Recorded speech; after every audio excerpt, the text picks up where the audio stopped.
Hi guys, आज के question में हम देख लेते हैं कि क्या दिया हुआ है। In an examination 70% of the candidates passed in English. इसमें कह रहा है कि 70% कैंडिडेट्स इंग्लिश में पास्ड हुए हैं। 65% इन मैथमेटिक्स, 60% कैंडिडेट्स मैथमेटिक्स में पास हुए हैं। 27% failed in both the subject. अब जो 27% कैंडिडेट्स है वो दोनों में क्या हुए हैं? फेल। कौन से दोनों में? मैथमेटिक्स और इंग्लिश में। आगे क्या कह रहा है?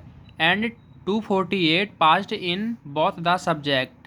अब ये कह रहा है कि 248 कैंडिडेट्स दोनों सब्जेक्ट में मैथमेटिक्स और इंग्लिश में क्या हुए हैं? पास्ड हुए हैं। तो अब ये पूछ रहा है कि find the total number of candidates, कि कितने कैंडिडेट एग्जामिनेशन में बैठे थे और उन्होंने पेपर दिया था। चलिए आइए देखते हैं इसे कैसे करेंगे। हमें क्वेश्चन में नहीं दिया हुआ है कि कितने कैंडिडेट्स ने टोटल पेपर दिया था, तो हमने मान लिया कि 100 कैंडिडेट्स थे टोटल। उसके बाद हम क्या करेंगे, आप यहाँ पे देख सकते हैं कि 70% कैंडिडेट्स इंग्लिश में पास हुए थे। अगर 100 में से 70% कैंडिडेट्स इंग्लिश में पास हुए हैं तो नॉर्मल सी बात है 30% स्टूडेंट्स फेल हुए होंगे। तो यहाँ पे मैंने लिख दिया कि 30% कैंडिडेट्स इंग्लिश में क्या हुए हैं? फेल हुए हैं। तो 100 का 30% कितना होगा? 30। आगे चलते हैं। मैथमेटिक्स में क्या बोल रहा है कि 65% कैंडिडेट्स क्या हुए हैं? पास हुए हैं। तो अगर 100 में से 65% कैंडिडेट्स पास हुए हैं तो 35% स्टूडेंट्स मैथ में क्या हुए होंगे? फेल हुए होंगे।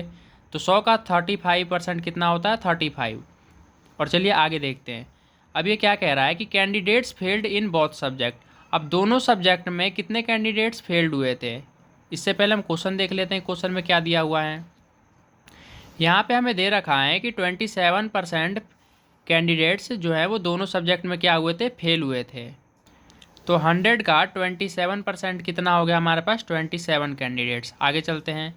अब यहाँ पे आप ध्यान से देखेंगे तो यहाँ पे 30% का 30 कैंडिडेट्स मतलब इंग्लिश में क्या हुए थे? फेल हुए थे। और 27 दोनों में फेल हुए थे। तो हमें ओनली इंग्लिश का बताना है। तो यहाँ पे क्या करेंगे, हम 30 में से 27 माइनस कर देंगे तो हमारे पास ओनली जो कैंडिडेट्स इंग्लिश में फेल हुए थे वो वैल्यू हमारे पास आ जाएगी कि 3 कैंडिडेट ओनली इंग्लिश में फेल हुए थे। आगे चलते हैं। अब इसी प्रकार से जो स्टूडेंट्स मतलब कैंडिडेट्स ओनली मैथ में फेल हुए थे वो वैल्यू हमें निकालनी है। तो यहाँ पे 35 कैंडिडेट मैथ में फेल हुए थे और यहाँ पे जो दोनों में फेल हुए थे वो यहाँ पे दिखा रहा है 27 में। तो हम क्या करेंगे, 35 में से 27 लेस कर देंगे तो हमारे पास ओनली मैथ का आ जाएगा कि 8 कैंडिडेट्स मैथ में फेल हुए थे ओनली। आगे चलते हैं। अब हम यहाँ पे टोटल फेल्ड कैंडिडेट्स निकालेंगे। यहाँ पे देख सकते हैं कि ओनली इंग्लिश में 3 कैंडिडेट फेल हुए थे, मैथ्स में ओनली 8 कैंडिडेट फेल हुए थे और दोनों में 27 फेल हुए थे। तो टोटल कैंडिडेट्स 38 फेल हुए थे। आगे चलते हैं। आगे क्या कह रहा है क्वेश्चन में कि candidate passed in both subject.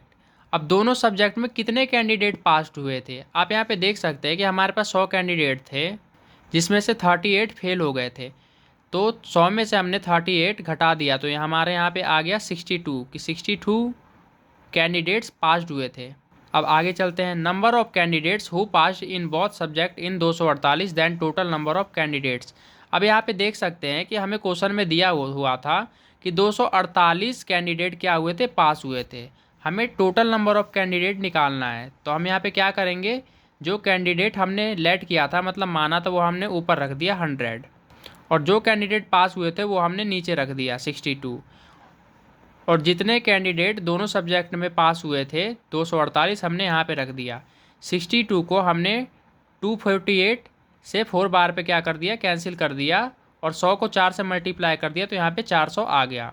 तो हमने टोटल नंबर ऑफ कैंडिडेट्स 400 निकाल लिया। तो यहाँ पे हो जाता है क्वेश्चन कंप्लीट। आई होप कि आपको वीडियो समझ आ गई होगी। वीडियो अच्छी लगी हो गाइस तो वीडियो को लाइक कीजिए और इसी तरह की वीडियो देखने के लिए हमारे चैनल को सब्सक्राइब जरूर कर लीजिए। धन्यवाद।